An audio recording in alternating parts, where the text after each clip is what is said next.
everyone to the What Sales and Marketing Got to Do With It podcast. My name is Gemma Adair, founder and principal marketing consultant at Riata Consultancy. This podcast aims to delve deep into the minds of sales and marketing industry leaders, uncovering what keeps them up at night, what drives their passion, and how they execute successful strategies in both their personal and professional lives. I am absolutely delighted to welcome Yvonne Cookson. She is Head of Operations and Head of Growth at iThink365. Great to have you, Yvonne. Thanks for having me, Gemma. I really feel very, very privileged to be here. Oh, it's great. It's great to have you. Please introduce who you are and what you do. So I'm Yvonne Cookson, and like Gemma said, I head operations and growth at iThink365. And we're a company that specialises in Microsoft solutions and HR products.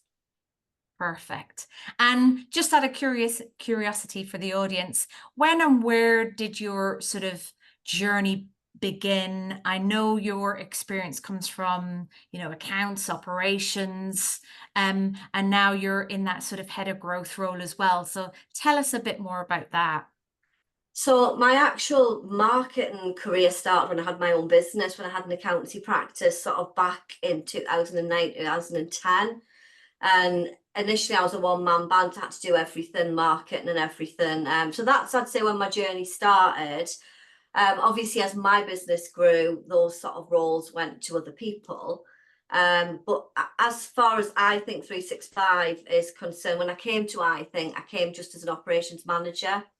And that position didn't really exist, so it's just grown arms and legs, basically.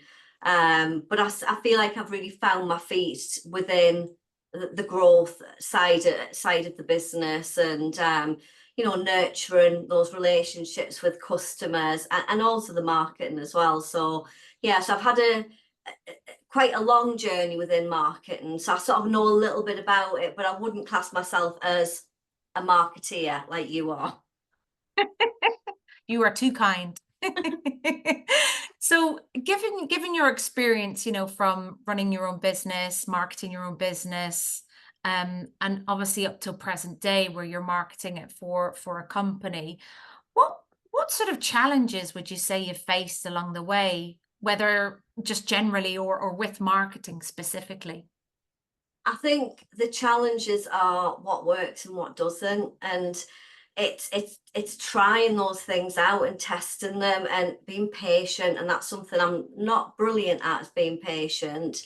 But I think as far as marketing is concerned, you've got to be, and sales, you've got to be patient. And I learned very, very early on in my career, it's not about the sales that you make today, it's the sales that you might make in 6 months or 12 months. And it's about planting those seeds. So yeah, I think for me, the challenging thing is being impatient and wanting things to happen immediately, and they don't always happen immediately. You've got to sort of wait for that time to sort of happen. And 6 months down the line, you'll get a call from someone and think, wow, that was because of something I did 6 months ago. I'm glad you're saying that, because I think there can be that misconception where if someone does marketing or you do marketing activity, there's a quick win, or there's, you're going to get results there and then, or the next day, or that week, or whatever. But like you quite rightly said, some marketing can take 6 to 12 months, longer than that. And I think I love what I'm hearing from you with regards to just, nurturing those relationships. Yeah. And it's very much so and that as well. Consistency, I think, as well, Gemma. I think for me, it's about that consistency and being consistent all the time, because I think when you become consistent, that's when people remember you when they need you in 6 months. If you just post the odd thing here and there, well, someone's not going to remember you. Yeah. And like I say, I learned that and that was through newspaper advertising. Actually, I learned that when newspaper was a big advertising tool. Yeah. And I went to a conference and I learned that, and it's something that stayed with me, all these years.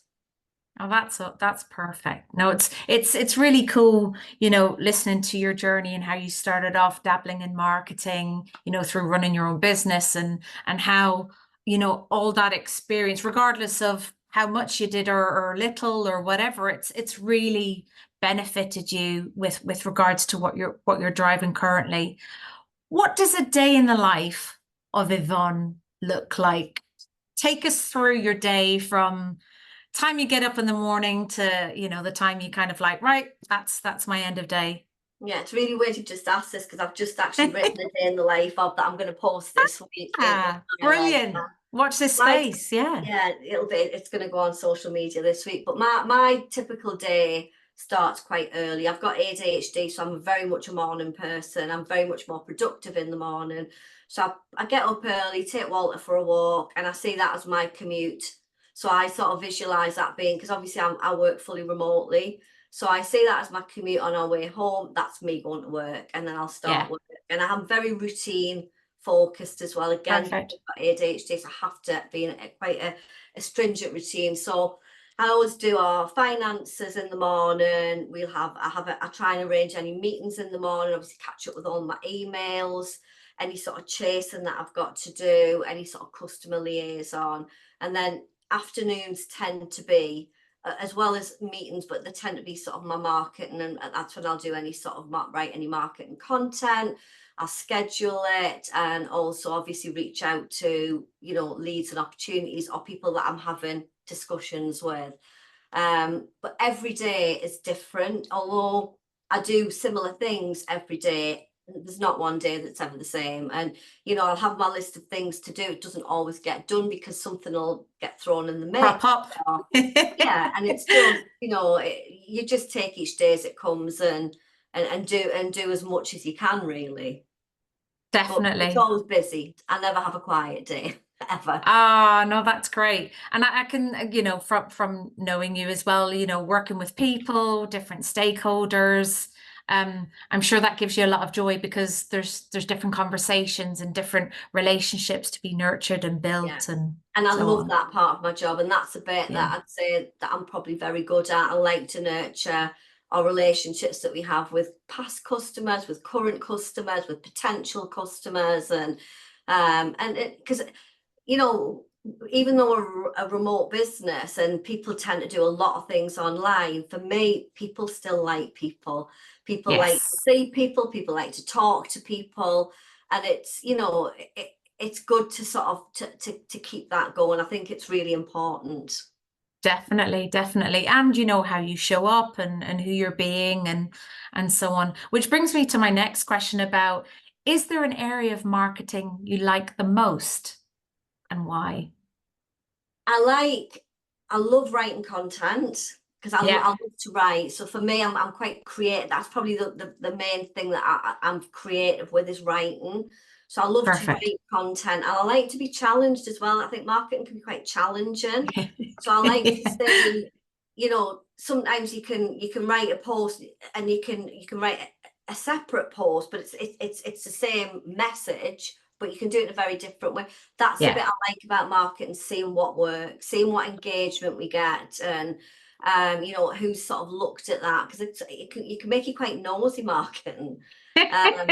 But that's the Yes. bit I really like about it. What I don't like about it is that, again, going back to the having to be patient, and Yes. just to sort of keep that message going, and sometimes to have to think about, well, what are we going to market? We do a lot of different things, so what are we Mm. going to focus on, and how are we going to write that? And I've been reading books and things about marketing, and That's um, brilliant. yeah, Yay. so I've got one book I'll actually show you. It's my favourite book at the moment. It's called Building a Story Brand, and it's Nice. by Donald Miller. Brilliant. It really makes sense. It's about sort of keeping that simplicity. Yeah. So yeah, but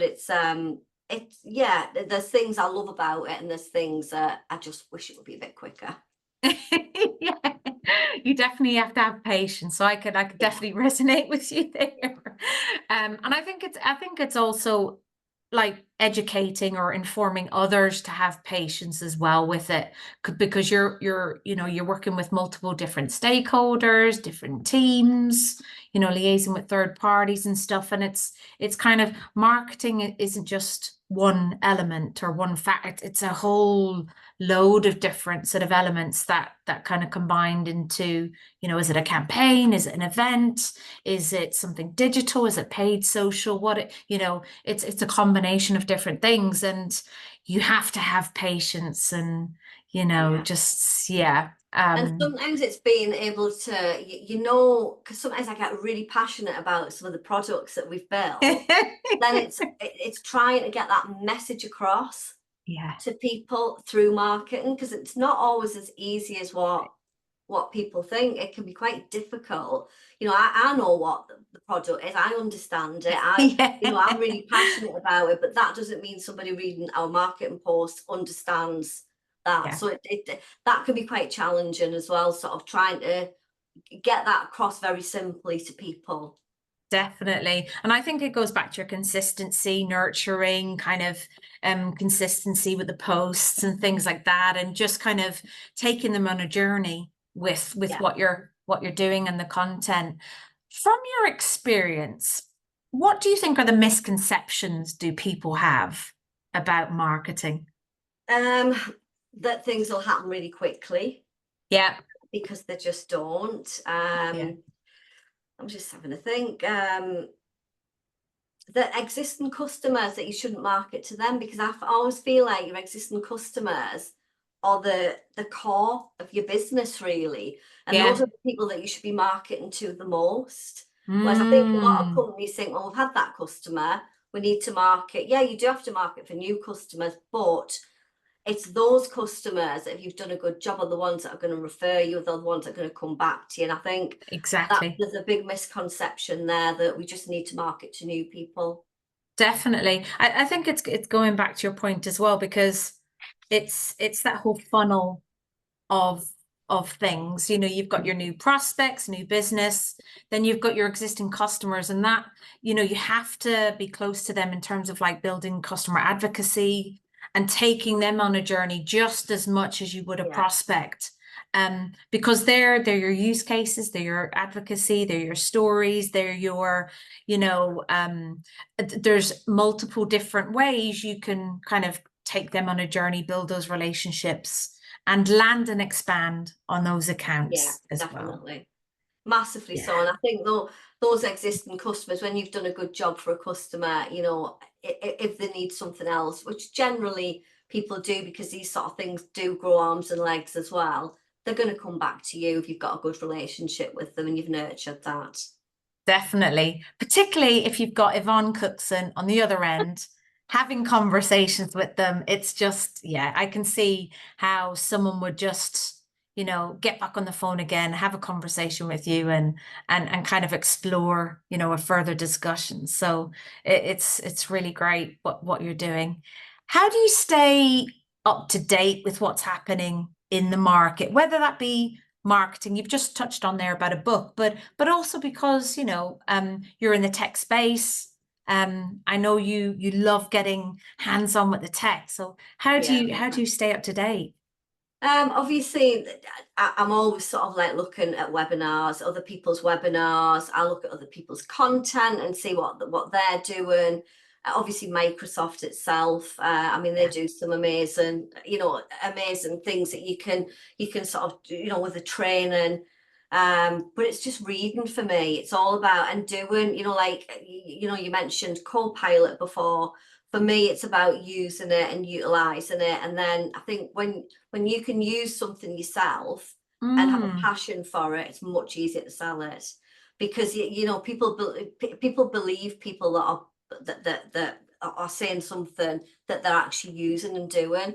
For me to sell something that I don't use on a daily basis, or it's that makes it very, very difficult. So it's always about, for me, using things, because that's just the way my brain works. I'm much better at just getting stuck in. Watching videos, watch YouTube videos all the time. Like I say, going on other people's webinars, because that can often give you like lots of really good ideas as well. listening to podcasts. You can just get one snippet and think, wow, and that can make a huge difference. So yeah, Definitely. it's trying different things really, to suit you. Yeah, but for me, definitely using things and utilizing the tools I've got in front of us. It has really helped me understand them. And when I first started in this business, I didn't have a clue.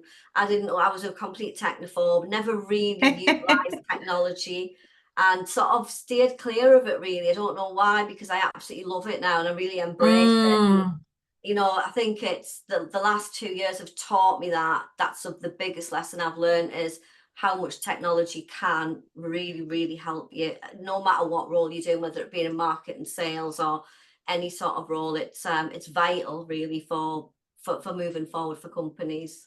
definitely. And, like you mentioned earlier, someone with ADHD, if you've got specific sort of learning or approaches to learning, or how, how you think and how you approach certain things, it's great because it just adds, it's such a great tool to just tap into that, and it can, help you be more productive. It'll help, it really adds value throughout your day. And I think you've got firsthand experience of Oh the God, yeah. benefits to it. I would say since I've started using Copilot at the beginning of this year, I would honestly say that my productivity has doubled, literally doubled. Brilliant. And That's brilliant. because I couldn't, it's not that it's a tool that I use it is like having an assistant. It's like having Yeah. someone there to help me, and that's how I view Copilot. It's Mm. it's something there to help me do my job better than what I was Yeah. able to do it before.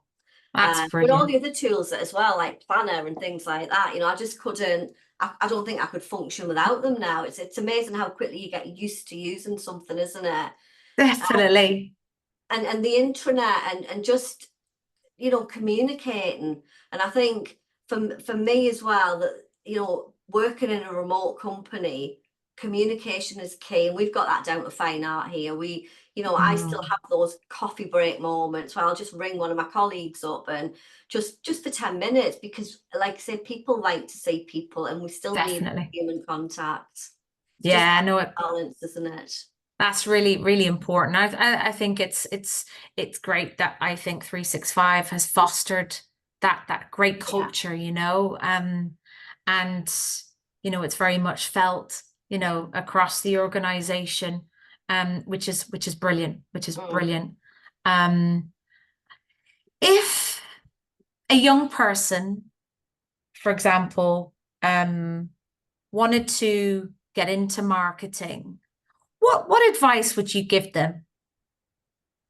um I'd definitely say, for marketing, I think you need to be doing it to learn it. Again, it's something, I Agreed. don't think you can just learn it from a book or No, from doing a college course, or I think you need to be hands-on in it, doing it, seeing what works, what doesn't work. And for me, if say one of my daughters had come to me and said that that's what they wanted to do, I probably would push them down like an apprenticeship route, to be fair.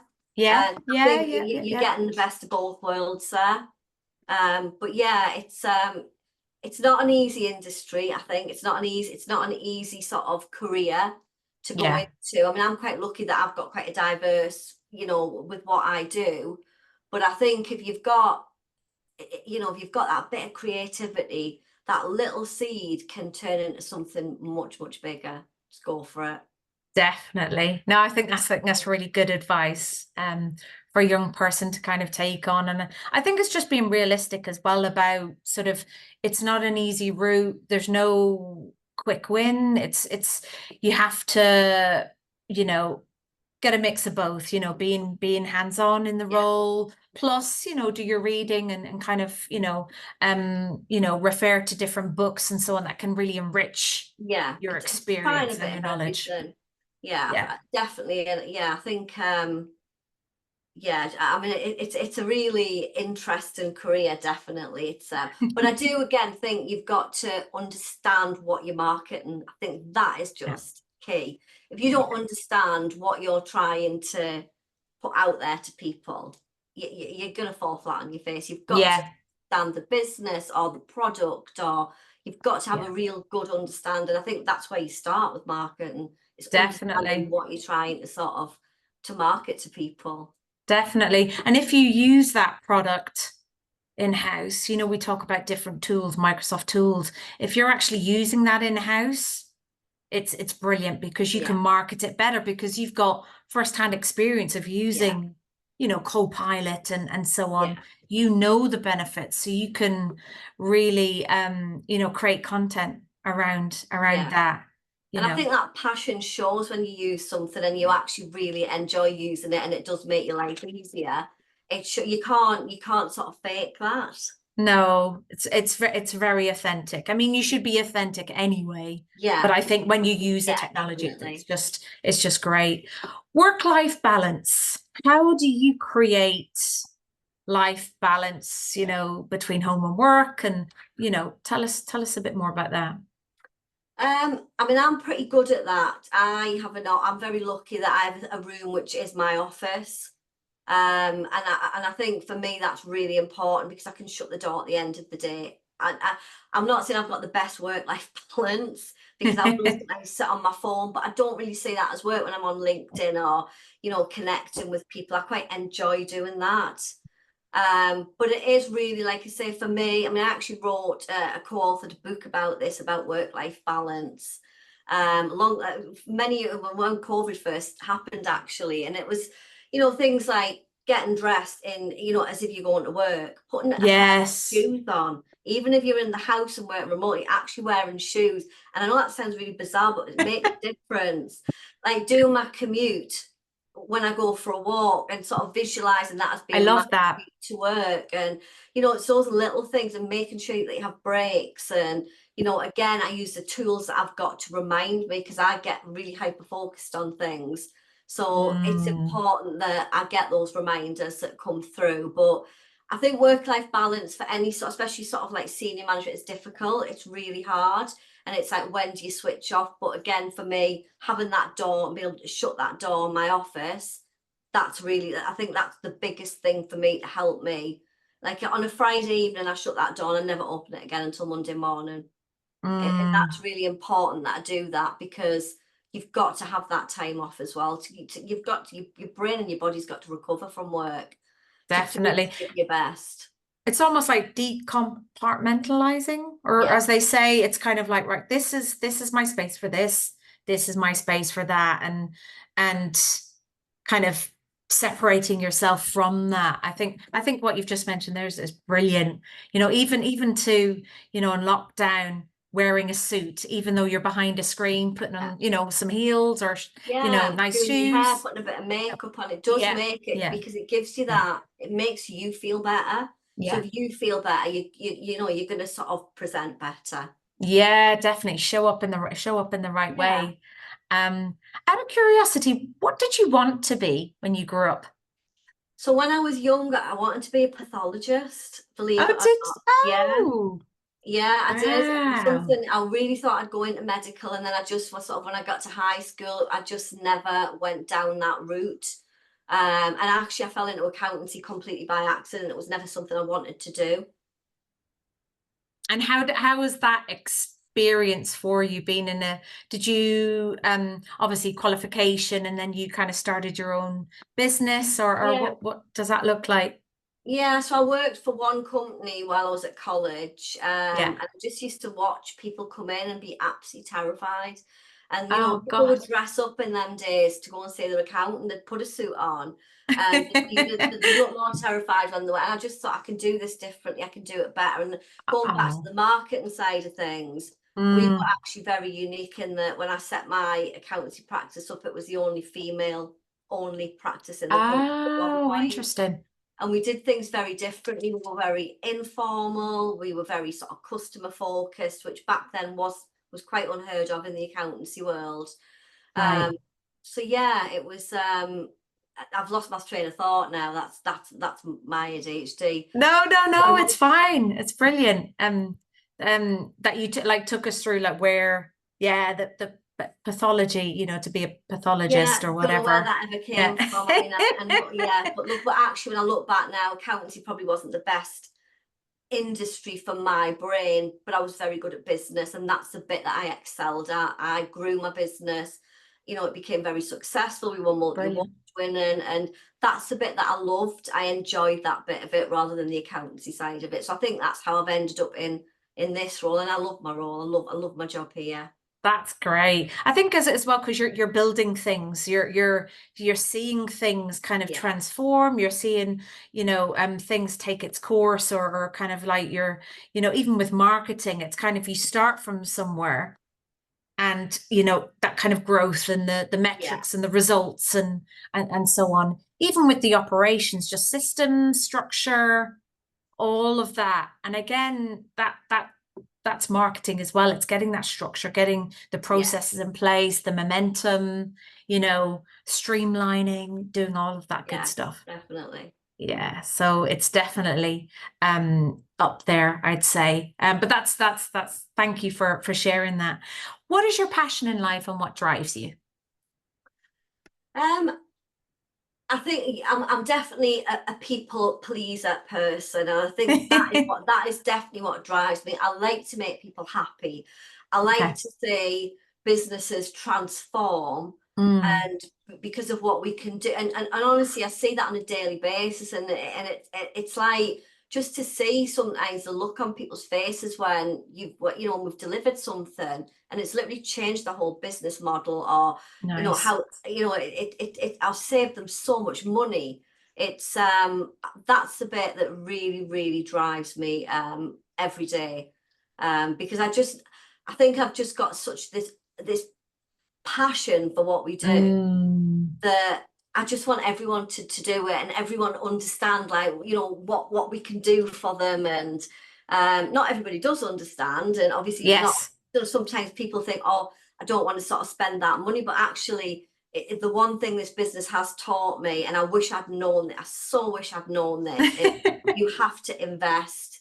You've got to invest in technology to sort of to get that productivity and that growth. And if you invest early on in a business, it's going to make you a lot more money later on. And I truly believe that now. I wish I'd known that 15, 20 years ago, because I think my business model would have been extremely different. That's interesting. Yeah, I think you've got a good point, and it's also like investing in the right sort of systems Yeah, and platform, and I think it's having third parties, or those preferred suppliers that you can go to and trust in, yeah, that will give you that insight and that information to ensure that you make the right decisions.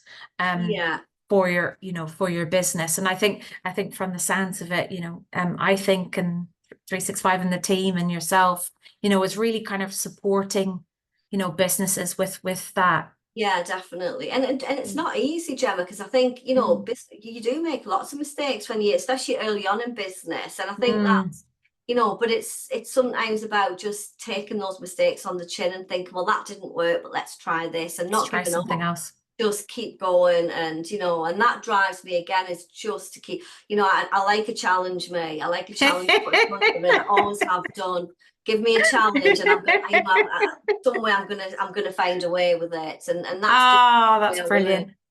That's brilliant. It's like, from the sounds of it, from what I can hear, is like helping the organizations excel as much as probably in the personal side of things, just helping people excel, and Yeah, and kind of like helping them grow to get to where they want to get to, and their aspirations and so on. yeah. And just Um, transforming. So, some of the things that we do, they literally transform companies. Like, mm, we're doing like some proof of concepts at the minute around AI, and it's insane what these things are going to do for companies, and how it's going to sort of change everything for them. And that's really exciting stuff to be part of. Definitely. No, it sounds really great. Watch this space for sure. Yeah, definitely. With you guys and what you're doing. Is there somebody that inspires you, whether dead or alive? Oh God, that's a hard one. Or maybe some people, a group of people, or it could be anybody. It could be Yeah. someone in your professional sort of life, personal life. I mean, I'm inspired by quite a lot of people. I mean, I'm inspired by everybody, all my team at work. They all inspire me in Oh, some way. But I tell you, the brilliant. two people that really inspire me the most at the moment are my two daughters. They are Oh, just amazing. And I know I'm biased because they're my girls, but one of them is got a really successful business. She's such an entrepreneur. And I see like all the things that she's doing, and it just makes me feel really warm inside. Again, she wants to help people, and she's doing yeah. that through her business. And then my other daughter works, in the charity sector, and she again is helping so many people, and they inspire me every day. Just seeing what they're doing and the work ethic that they've got. It's just, yeah, I'm a very, very proud mum, very proud. Oh, that's wonderful to hear. And kudos to you because you are their mummy. Thank So you. yeah, you can't sort of like, oh, Mm. my daughters, you're a mum. So I think they've got a lot of like influence and being with you and in that environment to kind of like really bring their kind of ambitions to life. And I think it definitely much so aligns with who you are about helping people and Yeah. kind of giving people that push to excel and really grow and be a better version of themselves. Mm. So that's really, really cool. If you could speak to your younger self, what would you say to them? I would say don't be so hard on yourself. If something doesn't work, just try something different. Don't give yourself such a hard time, because I was very, I was quite hard on myself growing up and Mm, through my sort of career. Whereas no, I don't let that happen now. If something doesn't work, it doesn't mean it's wrong. It just means that it hasn't worked for me or for us as a company. And it's about sort of just changing direction. There's nothing wrong with doing that. definitely. No, I think that's very, very good Mm. advice. For your younger self or anyone, that's a young professional or a younger person listening to this podcast. It really is about, you know, there's no clear route, you can pivot, you can, Yeah. you've just And got to things keep can going. change. Not always. Sometimes I think with me, I used to have this vision in my head of where I was going, where I was going to be in summer, and life isn't like that. Life Yeah, can change so quickly, and it's just sometimes just having to go with it and not get caught up on that too much and overthinking it too much.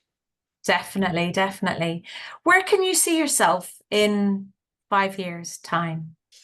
Oh, I can see myself still being here with iThink. I don't ever intend to sort of, this is sort of me now. I think Yeah, I really want to sort of help Simon grow this business. But I think in 5 years, yeah, to have a bigger team, to have yeah. more team members, and maybe some bigger clients, bigger customers. But yeah, that's sort of where I see us and myself heading. Perfect. No, that's Maybe great. maybe a new boyfriend on the horizon at some point, because I've been single now for over 2 years, but now I'm happily single. So yeah, so maybe I'd like to think that I could possibly meet someone maybe in the industry. Who knows? Nice, nice. Definitely. Again, watch this space. You just Watch never this know, space. right? Yeah, What's you never know. what's around the Yeah. corner. It's interesting. When you go on holiday, what do you like to do? I'm not a one for lying on a beach for like 2 weeks. It's just not for me. I think that because my brain is so active, I like to be active. So I Yeah, do like to have a little bit of downtime when I'm on holiday, but I like to go on day trips, and I'm a real city break sort of person. I city like the break. I was city going to break. say, Yeah, that would be my next question. What sort of yeah. Oh, I love a city holidays do break. you like? Yeah, You love a city yeah. break. Definitely city breaks for me. I think you can have the best of both worlds in a city. Yeah, You do the definitely. relaxing, but you can also sort of really get out there. And I like to see the real culture and what's going on, and eat the food with, with the people that live in that country. And that's what going on holiday is about for me, definitely. Oh, that's brilliant. Yeah, I definitely love those kind of holidays where it's like it's not like home from home. It's about kind of going to that country, exploring like the culture and Yeah, the cuisine and just like how people live and yeah, yeah, definitely. really immerse yourself in the community and that whole spirit of things. I think there's nothing better than to do Yeah, that I for sure. agree. Nothing better. You did show a book there now. But do you have like a favorite book or a favorite author, that you would recommend? I mean, I do love that Donald Miller. I think he's fab. I think what he says is just, it's just, yeah. I think from a marketing perspective, definitely his content's really good. I love it. Perfect. No, that's great. If you had a chance to be a superhero or have superpowers, who would you be and why, or what would those superpowers be and why? Could answer that very easy, and it would be Wonder Woman. And Wonder Woman was my icon when I was a little girl. And Oh, nice. why wouldn't any woman want to be Wonder Woman? Because she's just amazing, and she can do everything. So yeah, I definitely want to be Wonder Woman. Perfect. If you had to ask the audience a question, what would that be? Oh goodness. Oh, I don't know. You've stumped me there, Gemma. I don't know what I'd ask the audience. Maybe sort of where I would probably, depending like who the audience is, but where they are on their journey at the moment, and what are their challenges? What are the challenges that are? Because I think sometimes when you do when you're doing a job and it's just me doing this job, it's like, who do you go to ask? Are you Yeah, doing the right thing? And what are other people's challenges? Or is it just me that has the same challenges, or do other people? So I think I would be definitely asking that question. What are your challenges? perfect. No, that's a great question.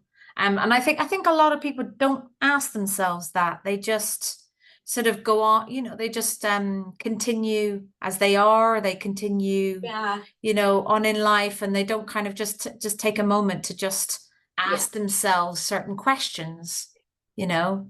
Um, I think that's quite important. Yeah, and I think it's okay to have challenges. It's not a bad thing. I think sometimes Yeah. people see it as being sort of negative, and it's actually not. I see it as I try and see the positive in any sort of negative situation. So a challenge for me is like, well, come on, what can we do about this, and how can we overcome it?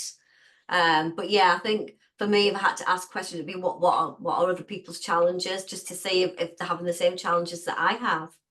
No, that makes a lot of sense. Finally, do you have any final words that you would like to share? Um, I would just say, no matter what, carry on, don't give up, and everything in life happens for a reason. I truly believe that. I truly believe that everything happens for a reason. So sometimes you can't see that reason at the time. 6 months down the line, you might say, that's why that happened. So that's what I'd say to people. That's some very, very wise advice for sure. But thank you so much, Yvonne, for coming on the Thank you. podcast today. There's loads of nuggets within that, wealth of knowledge and information. And I would definitely, people will be able to connect with you, connect with iThink. And definitely, yeah, there's more conversation to be had with yourself Yeah, and around Copilot and so much more. So yeah, thank you definitely. so much for Thank you, today. Gemma. Honestly, really appreciate you asking me to come today. No worries at all. It's an absolute, yeah, I had to ask you. So it's great that you found the time to come on here. So thank you so much. Thank you.